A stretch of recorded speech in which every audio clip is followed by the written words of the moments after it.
In the first year of the first week of the 45th Jubilee, Rebekah called her son Jacob and commanded him regarding his father and brother, that he should honor them all the days of his life. Jacob said, I will do all that you have commanded me. It will be my honor, great and righteous, before God, that I should honor them. And mother, you have known me from birth until today, all my deeds and everything in my heart. I always think good concerning all. How could I not do what you have commanded me, to honor my father and brother? Mother, what irregularity have you seen in me? I will turn away from it. Mercy is within me. She said to him, My son, in all my days I haven't seen you do anything depraved, only righteousness. But I will tell you the truth, my son. I will die this year. I won't survive this year of my life. I saw the day of my death in a dream, that I won't live beyond 155 years. I completed all the days of my life that I will live. Jacob laughed at his mother's words, because his mother had told him that she would die. She was sitting across from him with all her strength and no decrease of strength. She went to and from, she could see, and her teeth were strong. She hadn't been ill all her life. Jacob said to her, I am blessed, mother, if I live as long as you did, and my strength remains with me as yours does. You won't die. You're joking around with me about death. She went inside to Isaac and said to him, I make you one request. Have Esau swear that he won't hurt Jacob or persecute him with hostility. You know Esau's thoughts. They have been terrible from his youth. There is no gentleness in him. He wishes to kill him after you die. You know how he's been every day since his brother Jacob went to Haran until today. He abandons us in his heart and has done evil to us. He has taken your flocks for himself and carried off all your possessions in front of your face. When we asked for and sought what was ours, he acted like he was taking pity on us. He is bitter with you because you blessed that perfect and righteous son Jacob. In him there is no evil, only goodness. Ever since he came from Haran and until today, he has never taken anything from us. He always brings us everything in its season and rejoices with all his heart when we take from his hands. He blesses us and hasn't left us since he came from Haran until today.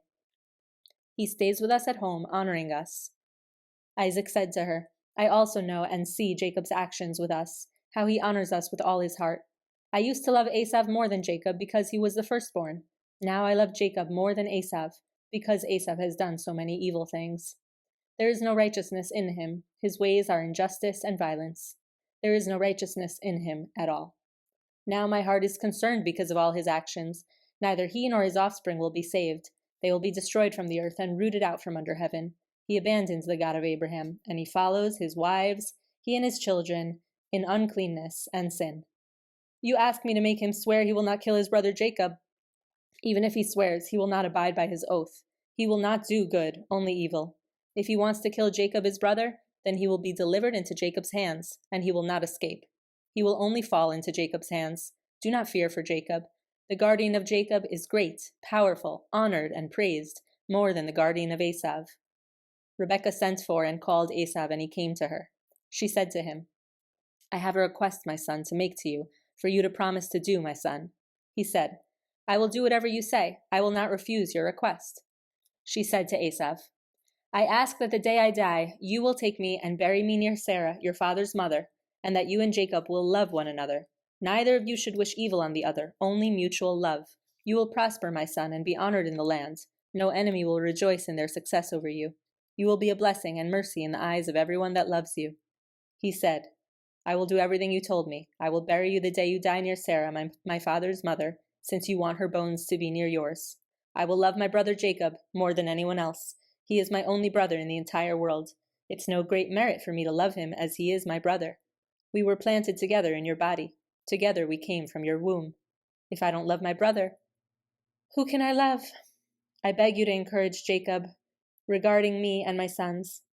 I know he will surely rule over me and my sons, because the day my father blessed him, he made him the greater one and me the lesser one. I swear to you that I will love him and not wish evil on him for all the days of my life, only good. He swore to her regarding this whole matter. She called Jacob to her in Esau's presence and commanded him according to the words she had spoken with Esau. He said, I will do as you wish.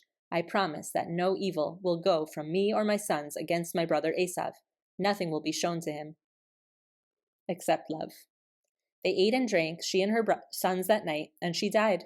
3 jubilees, 1 week, and 1 year old. That is 158 years old. That night, Her two sons Esau and Jacob buried her in the Machpela cave near Sarah, their father's mother. Chapter 36.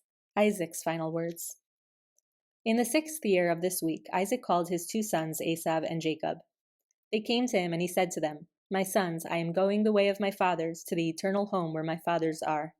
Bury me near my father Abraham in the Machpela cave in the field of Ephron the Hittite, where Abraham bought a burial place. In the grave I dug for myself bury me. I command you, my sons, to practice righteousness and uprightness on the earth, so that God grants you all that he said he would grant Abraham and his descendants. Love one another, my sons, be brothers. Like a man who loves his own soul, may each of you seek ways to benefit his brother and act together from your hearts on the earth. Love one another as you love your own souls. Regarding the issue of idols, I command you to get rid of them, reject them, and hate them. Do not love them. They are full of deception for those who worship them and those that bow to them. Remember, my sons, God, Lord of Abraham your father, how I worshipped him also and served him in truth, righteousness, and joy, so that he multiplies you and grows your descendants like the stars of the heaven in multitudes, and establishes you on the earth like a plant of righteousness that will never be rooted out for all generations. Now I will have you swear a great oath.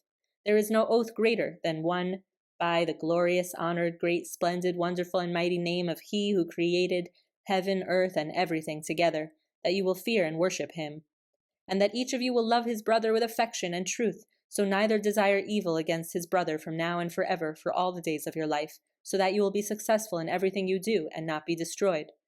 If either of you plots evil against his brother, know that from now on, one that plots evil against his brother will fall into his hands and will be rooted out of the land of the living. His descendants will be destroyed from under heaven. On that day of turbulence, cursing, anger, and indignation, he burnt Sodom with a flaming, devouring fire. In the same way, he will burn his land, city, and all that is. He will be erased from the book of discipline of humanity and will not be recorded in the book of life, as he will be destroyed and depart to an eternal curse. All the days of their punishment will be renewed in hate, cursing, anger, torture, fury, plagues, and disease forever. My sons, I testify to you, the man who intends to hurt his brother will be judged. He divided all his possessions between the two that day. He gave the larger portion to the firstborn, the tower and everything around it, and all that Abraham owned around the well of the oath. He said, "This larger portion is for the firstborn." Esau said, "I sold Jacob my birthright, give it to him. I will not say another word about it, it is his." Isaac said, "May blessing rest on you, my sons, and on your descendants this day. You have given me rest, and my heart is not pained about the birthright. No fighting will take place because of it.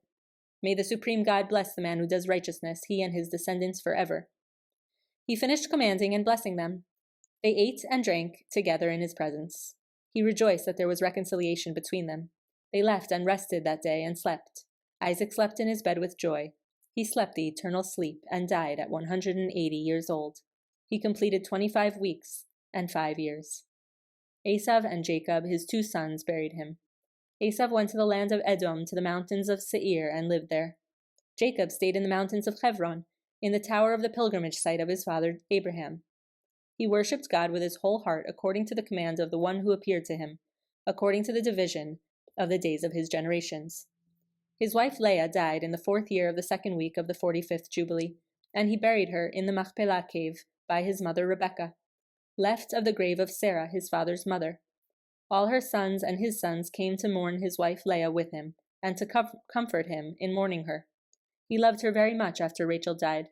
She was perfect and upright in all that she did, and she honored Jacob every day that she had lived with him.